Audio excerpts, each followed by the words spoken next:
Bokum village was a small, serene settlement tucked away near Calabar.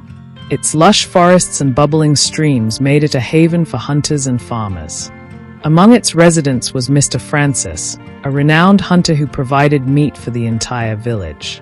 His wife, Monika, was equally famous for her beautiful and creative tailoring. Together, they were admired by many. Their only child, Oka, was the pride of their home but also the center of an unusual arrangement that would eventually shake the village to its core. Oka was a quiet and curious girl. Her days were spent indoors, watching other children run and laugh outside her window. Mr. Francis was fiercely protective of her. "The world is full of danger," he would often say. "You're safer here at home." He forbade her from playing with other children or wandering beyond their compound. Monika occasionally questioned this approach. "Francis, don't you think she should make friends? She's lonely." But Mr. Francis's stern reply was always the same. "I'm protecting her. The world is no place for a girl like Oka."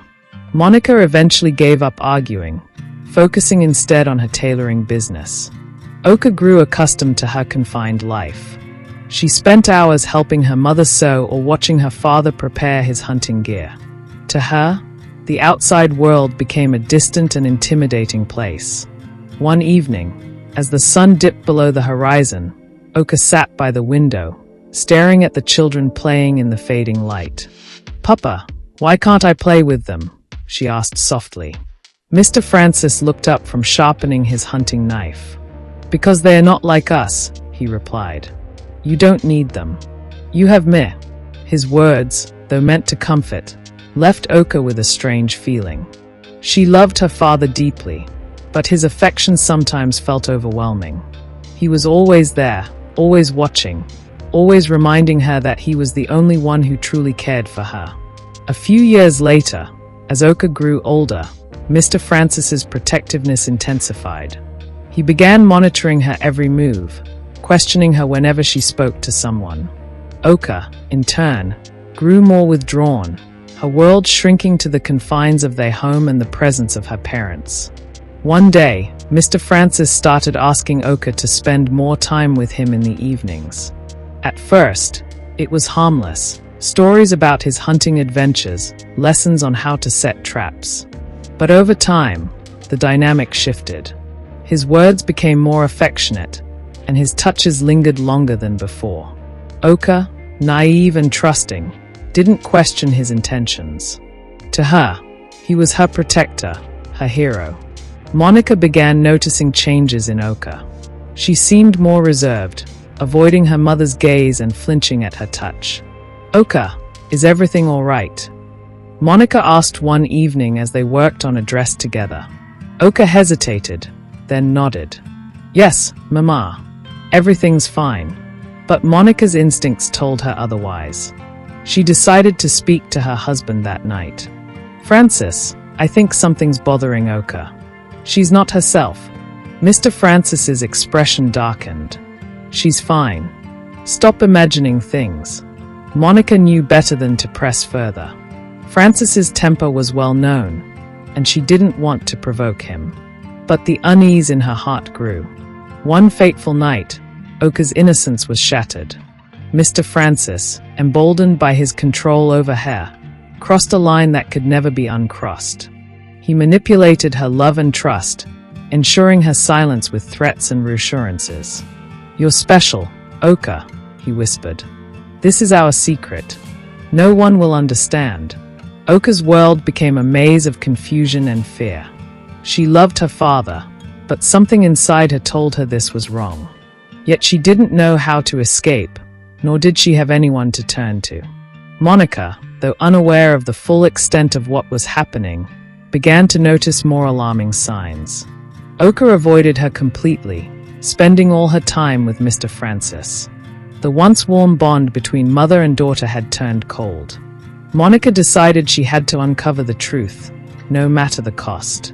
But before she could act, a startling discovery would force the secrets of their household into the light. Oka was pregnant. The village buzzed with rumors. How could a girl so sheltered who never left her home end up with a child?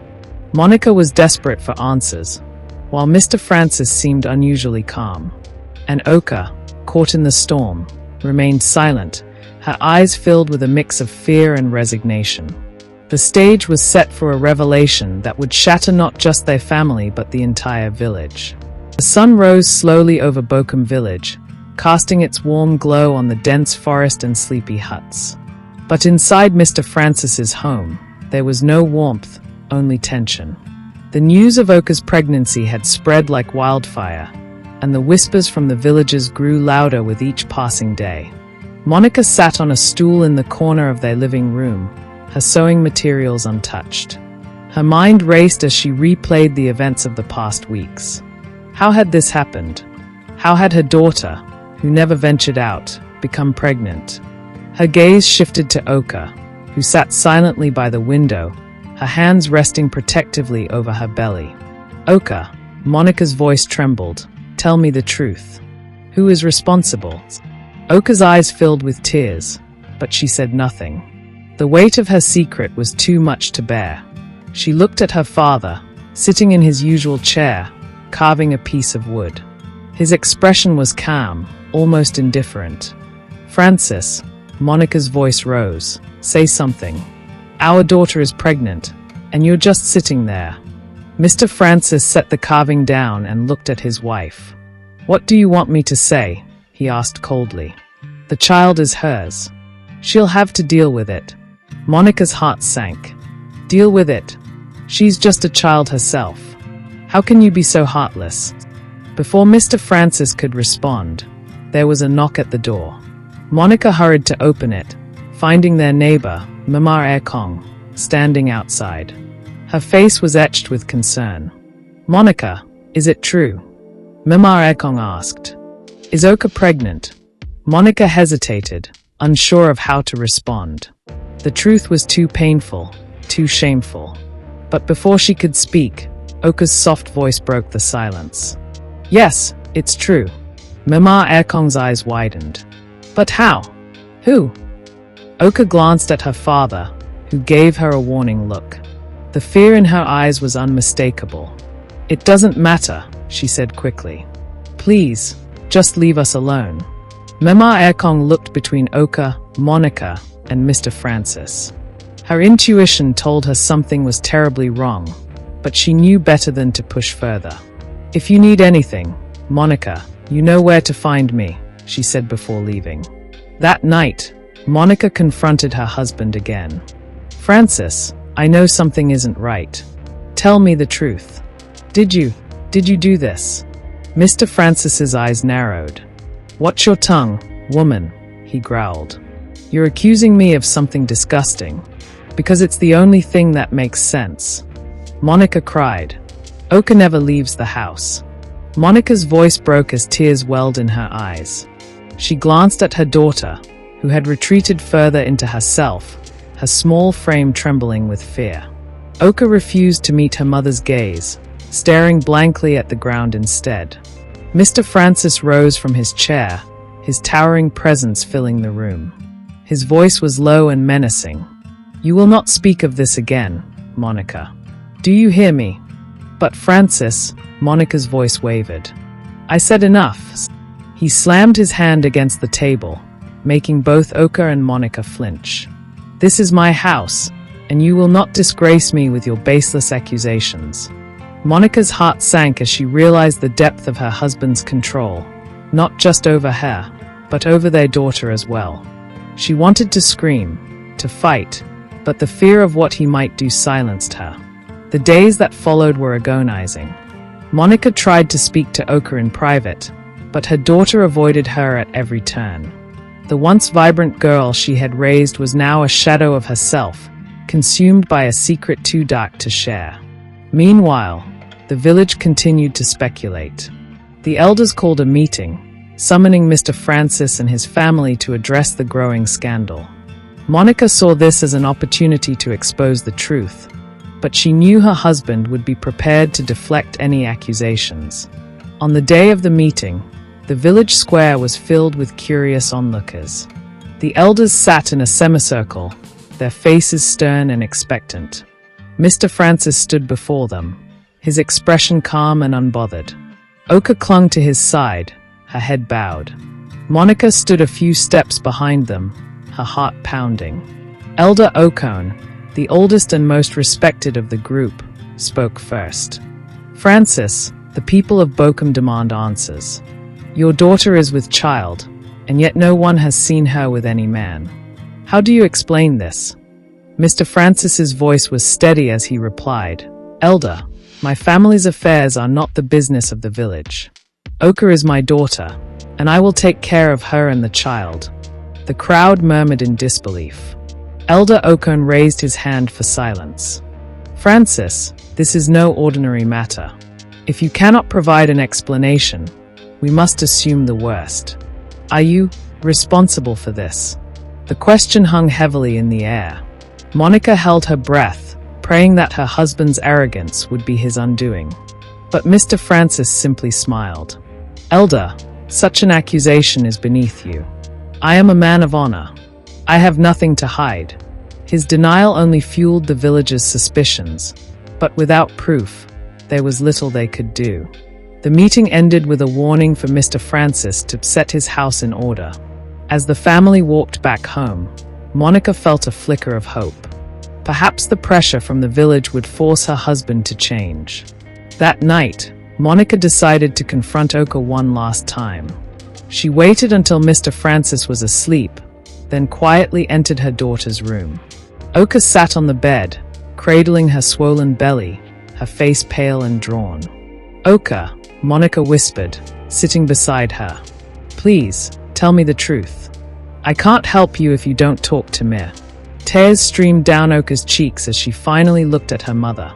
Mama, I can't, she choked out. Yes, you can, Monika urged, her voice breaking. Whatever it is, I'll protect you. I promise. Oka hesitated, torn between her fear of her father and her longing for her mother's comfort. Finally, she whispered, It's Papa. He's the father. Monika's world shattered. The room seemed to spin as the weight of Oka's confession settled over her. She wanted to scream, to cry, to rage, but all she could do was hold her daughter close as sobs racked their bodies. The moon hung low in the sky, casting an eerie glow over Bokum village. Monika lay awake on her bed, the weight of the revelations bearing down on her chest. Her husband's denial and her daughter's fear-filled silence painted a picture she couldn't ignore. She resolved that no matter the cost, she would uncover the full truth and protect her daughter.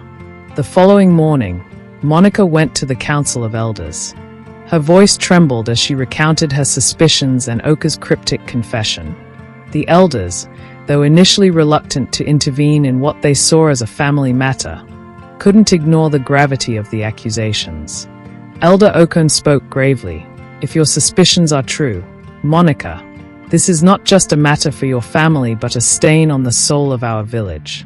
We will summon Francis and Oka for questioning. Word spread quickly, and by the afternoon, a crowd gathered in the village square. Mr. Francis arrived with Oka by his side, his expression calm and confident. Oka, however, looked pale and withdrawn, her hands trembling as she clung to her father. Elder Okon began, Francis, your daughter is with child, and rumors abound. We ask you now, before your people, to speak the truth. Is this your doing? Mr. Francis's voice was steady. I am a father who loves his child. These accusations are baseless. The crowd murmured, their disbelief palpable. Monika stepped forward, her voice shaking but firm. Oka, please, tell them the truth. Free yourself. All eyes turned to Oka. Tears streamed down her face as she looked at her mother, then at her father. She opened her mouth to speak, but Mr. Francis's hand gripped her shoulder tightly. The silent warning was clear. I can't, Oka whispered, her voice barely audible. Elder Okon sighed heavily. Without proof or confession, we cannot act. But Francis, know that the eyes of this village are upon you. That night, the tension in the Francis household was unbearable. Monika confronted her husband once more, her voice filled with desperation. Francis, how long do you think you can hide the truth? Oka is suffering. I see it every day. Francis's facade cracked for the first time. She's mine, Monika, he hissed. I won't let anyone take her from me. Not even you. Monika recoiled in horror. You're sick. She's your daughter. She's more than that, he said coldly. She's the only one who truly belongs to me. Monika's fear turned to resolve. She knew then that she couldn't wait for the elders or the village to act. She had to protect her daughter and her unborn grandchild, even if it meant risking her life. The next day, Monika secretly began preparing. She contacted Mama Ekong, who agreed to help. Together, they devised a plan to get Oka out of the village and to a safe place where she could start anew. Monika approached Oka that evening, her voice soft and urgent. Oka, listen to me. We're leaving tonight. You and your baby deserve a chance at a better life. Oka hesitated, fear and uncertainty etched on her face. But Papa, forget about him, Monika said firmly. He doesn't love you the way he should. Trust me, my child. This is our only chance. Despite Monika's persistent pleas, Oka remained firm in her decision. She refused to leave with her mother, stating with teary conviction, Papa is the only one I've ever loved. He's the only one who's always been there for me. Monika was devastated, unable to sway her daughter's mind. Left with no choice, Monika fled the house alone in the dead of night, her belongings hastily packed. She met Mama Ekong at the edge of the forest, who had been waiting to guide them to safety in a neighboring village. But as dawn broke, it became clear that Oka had not followed. When Mr. Francis woke to find Monika gone, his anger exploded. Storming through Bokum village, he demanded answers, but the villagers only stared, their whispers growing louder.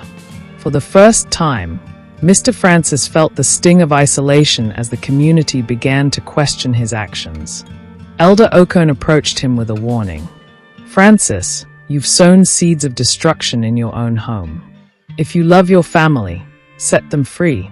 But Mr. Francis was unyielding. Oka belongs to me, he declared. No one will take her away, not even her mother. Back in their home, Oka stayed by her father's side, clinging to the warped affection she had known all her life. The villagers, though appalled, felt powerless to intervene. Meanwhile, Monika, now in the neighboring village, began to rebuild her life. The pain of leaving Oka behind weighed heavily on her, but she vowed to protect her daughter, even from a distance. Oka, still under her father's control, gave birth to her child, a daughter. She named her after her late grandmother, carrying forward a legacy that was both beautiful and tragic. In her heart, Oka wrestled with conflicting emotions, but her bond with her father remained unbroken. As the years passed, Mr. Francis continued to isolate Oka, ensuring she remained dependent on him. The villagers, now fully aware of his sins, declared him an outcast. Yet Oka refused to see him as anything other than her protector and the only man she would ever love. Even with the elders' interventions and Monika's distant efforts to save her, Oka and Mr. Francis remained together, their lives a cautionary tale that haunted Bokum village for generations.